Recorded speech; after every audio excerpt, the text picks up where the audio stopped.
Hello everybody and welcome back. This is That Gardening Guy here, and today we're actually going to be putting our seeds in the ground. If you've seen my last video, this is going to look pretty familiar. This is the egg carton greenhouse. We made this last time. If you want to see how to do it, the link is in the description for the previous video. What this essentially does is it simulates the exact environment of these little seed trays. You've probably seen them before. Fill them with water, the little pellets here puff up, and you get some pretty good little sprouts. As you can see in the last video, they do work very well. I'm not knocking the product at all. It does work very well. The only difference is the price. One of these runs you $10 new, and then every year after that it's about $4 to $5 for new pellets. Whereas this, build it once out of an egg carton, some masking tape, and some Ziploc bags. You're set for years to come. All you have to do is just refill it with dirt. So without further ado, let's get started. Alright, what I have here is just your basic potting soil. You can get this in bags at any local department store. It comes to you in a pretty good condition, and it is a little bit dry though. You don't want to be putting your seeds right into this, and besides that, you can find clumps here and there. So the first thing you want to do, get kind of a mixing bowl like I've got here. Just kind of run it between your fingers and make sure it's a really fine-grained soil. Just makes it a whole lot easier for the roots to spread out, and all around is better.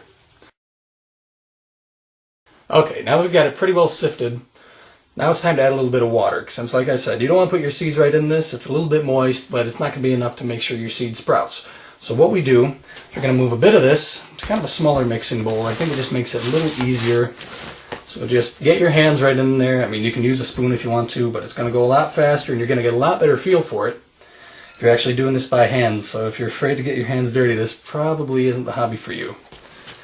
Alright, now we've got it in our mixing bowl here.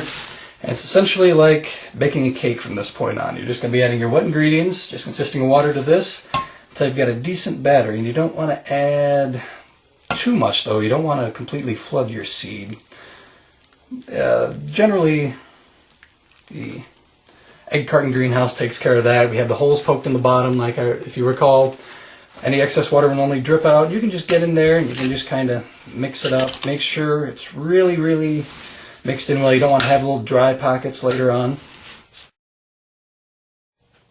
Alright, now we've got it all mixed up pretty well. It's very damp.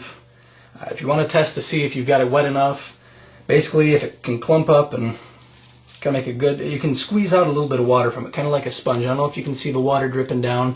That means you've got it pretty well set. Like I said, any excess water is going to drip out of the bottom of the tray, so that'll be taken care of. So now, let's fill our greenhouse. Alright, for this next part, what you want to do is you just want to take a tablespoon or so, and just kind of put in a bit of dirt into each little egg slot.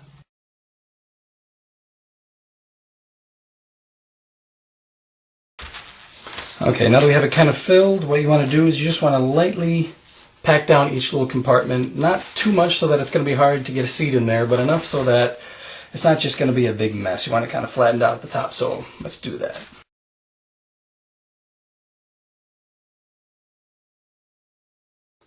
Alright, our little egg carton greenhouse is starting to look pretty good. Now it's time to put in the seeds. So let's talk about what kinds we can do. You can find most of these at your local store. I got mine at Menards. You can probably get yours at Home Depot somewhere. They're pretty good with that. But you want to think about what types you want to plant, of course, before you actually plant them. No sense having some that you're never going to eat. And I'm just going to show the types that I plant. I plant quite a few different types, not just for myself, but I do different orders. I'm actually up to about 100 plants that I'm sending out. Some are going to be used here, some are going to be sent to friends and family. But let's start out. I have here the Big Boy Hybrid. It's a nice looking tomato plant, very nice, round, firm skin. And this is generally a really nice disease resistant one, excuse my dyslexia. Here we have the yellow pear. These are good because they're for people that generally can't digest acidic foods too well. They're low on acid, so they're really nice to put on salads and things like that. Here we have Roma. These are usually quite good for canning and sauces and salsa. And we also have a super beefsteak variety, and these are just big tomatoes. These are the best ones I've ever seen as far as size goes. These are for just cutting off a nice slice and putting it on a hamburger in the summer, so really nice for a cookout. And here I just have some red and yellow peppers. I saved these from last year just like I saved the super beefsteak. I don't really know their names or their classification. I just know that the yellow peppers are a little bit sweeter. The red are generally used more in sauces along with the aromas. Alright, now that you've selected the type of tomatoes that you want, let's get to planting. What you want to do is you want to make a small hole. Take a toothpick or something like that. Just make a small hole right in each little container, a place for the seed to go. Don't want to go too deep because the roots have to have somewhere to go. And you don't want to make it too wide, so just a nice little hole in there. Like I said, we're trying to replicate those pellets that we saw in the other video.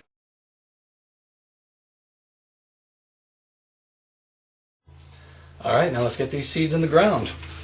What you want to do, you just want to pour out your packet into something like if I have another bit of egg carton here, you just want to kind of pour it into there so you don't lose them.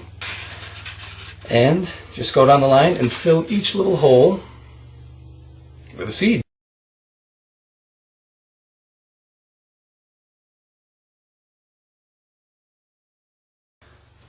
So plant more than you need, and hey, if you got a bit more, they make great gifts. I don't know a single person that doesn't like to receive one of these.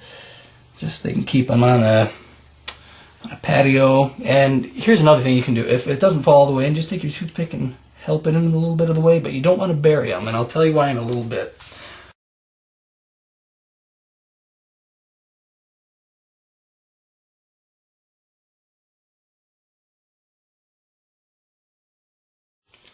Alright, I'm going to stop right here, and I'm just because I just found out that I forgot to mention one type. There's a type of brandywine tomato. It's an Amish heirloom type, and it's one you have to order out for. It's not one of your commonly found types, and they just have a very distinct flavor. So I forgot to mention those. They plant just like the rest of them, though. So we'll get those in the ground really quick.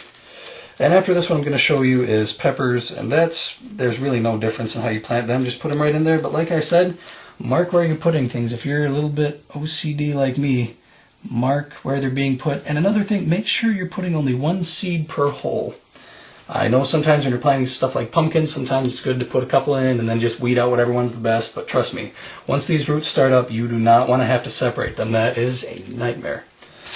So here we are, get the red peppers here, one red pepper at the front, one yellow pepper in the back.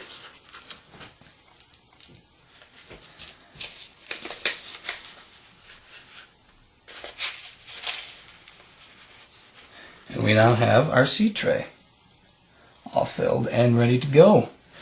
And like I said before, you don't want to bury these. Generally, if you're doing this without this kind of protective plastic lid here, you will have to. But like I said, like in these little greenhouses here, the moisture is trapped in so well that your seed's not going to dry out. It's not going to become a problem. And the best part of that is you can see almost the second it germinates. Otherwise, when you're waiting like that, if you had it in this small of a space, by the time you saw any sort of green come through the top, the roots have already hit the bottom and are starting to coil. Generally, tomato roots are pretty hardy, but you just don't want to risk it. I mean, stunting the roots at all kind of makes problems later on.